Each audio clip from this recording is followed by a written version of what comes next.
बिस्मिल्लाहिर्रहमानिर्रहीम। स्टूडेंट्स, आज हम बाकी का न्यूमेरिकल करेंगे। जो पहला जो न्यूमेरिकल है वो कहता है कि एक 100 ग्राम के मास को आपने एक स्प्रिंग के साथ लटकाया है, तो उसकी वजह से उसके अंदर जो एक्सटेंशन पैदा हुई है वो है 4 सेंटीमीटर। आपको मालूम है कि स्प्रिंग के साथ अगर आप कोई भी चीज बांध कर लटकाओगे तो जो स्प्रिंग है उसकी लेंथ इंक्रीज कर जाएगी, तो उसको हम कहते हैं इलांगेशन। और इसका जो दूसरा हिस्सा है उसके अंदर वो कहता है कि अगर आप उसी स्प्रिंग के साथ एक दूसरे मास को लटका दो और उसके साथ आप ओसिलेशन क्रिएट करो, तो उन ओसिलेशन का जो टाइम पीरियड होता है वो है 0.568 सेकेंड। तो आपने बताना है कि वो जो दूसरा मास जिसका टाइम पीरियड 0.568 सेकेंड है वो क्या है।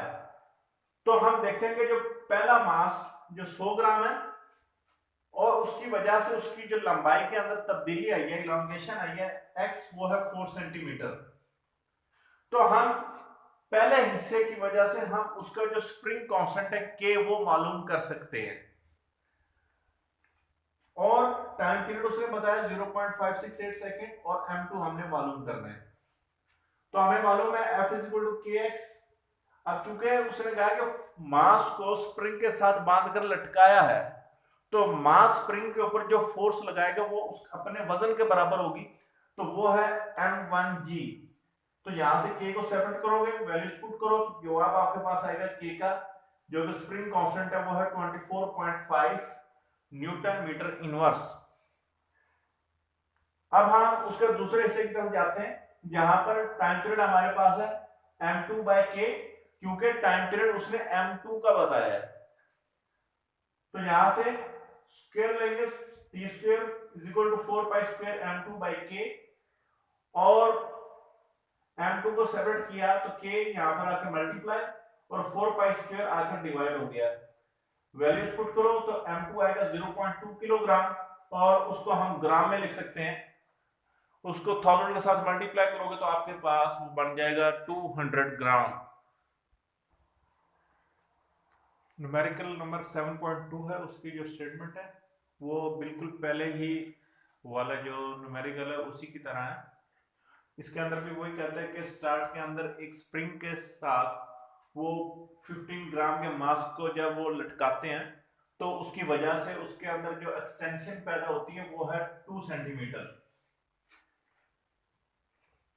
तो अगर आप दूसरे हिस्से में वो कहता है कि उसी स्प्रिंग के साथ अगर आप 294 ग्राम के मास को अटैच करके आप ऑसिलेशन परफॉर्म करो और उन ऑसिलेशन का जो एम्पलीट्यूड है 10 सेंटीमीटर हो, तो आपने बताना है कि इस मास की ये जो 294 है जिसका की वजह से ऑसिलेशन परफॉर्म किए हैं और उनका एम्पलीट्यूड है 10 सेंटीमीटर, तो आपने ऐसी ऑसिलेशन का पीरियड और स्प्रिंग कांस्टेंट और मैक्सिमम स्पीड मालूम करनी है।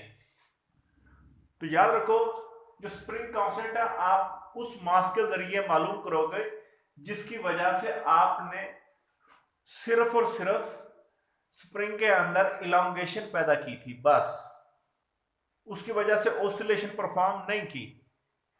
तो वो है पहला मास m1, ये 15 ग्राम है हमारे पास, जिसको किलोग्राम के अंदर 0.015 किलोग्राम। इसी तरीके से उसकी वजह से जो एक्सटेंशन आई थी वो है 2 सेंटीमीटर जो कि 0.02 मीटर। तो इसकी वजह से हमारे पास आ जाएगा स्प्रिंग कांस्टेंट, क्योंकि आपने मास को लटकाया तो जो उसके फोर्स लगाई वो उसके वजन के बराबर। तो m1g बराबर है kx, k को सेपरेट करो और k आ जाएगा 7.35 न्यूटन मीटर इनवर्स। जबकि टाइम पीरियड किसका मालूम करना है, उस मास का जिसकी वजह से आपने ऑसिलेशन पैदा की है, तो वो है 2 पाई m2/k, क्योंकि इसकी वजह से m2 की वजह से ऑसिलेशन परफॉर्म हो रही है।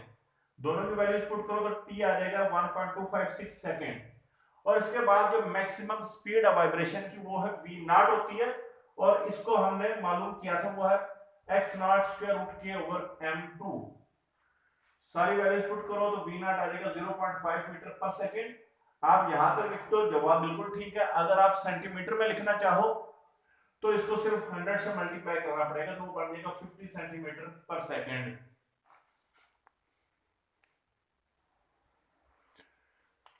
नेक्स्ट हमारे पास जो न्यूमेरिकल है वो है 7.5, और उसके अंदर वो पूछता है कि हमारे पास जो सिंपल पेंडुलम है, अगर उसकी जो लेंथ है वो है 15 सेंटीमीटर, तो आपने उसकी फ्रीक्वेंसी बतानी है अगर जी की वैल्यू हो 9.8 मीटर पर सेकंड स्क्वायर।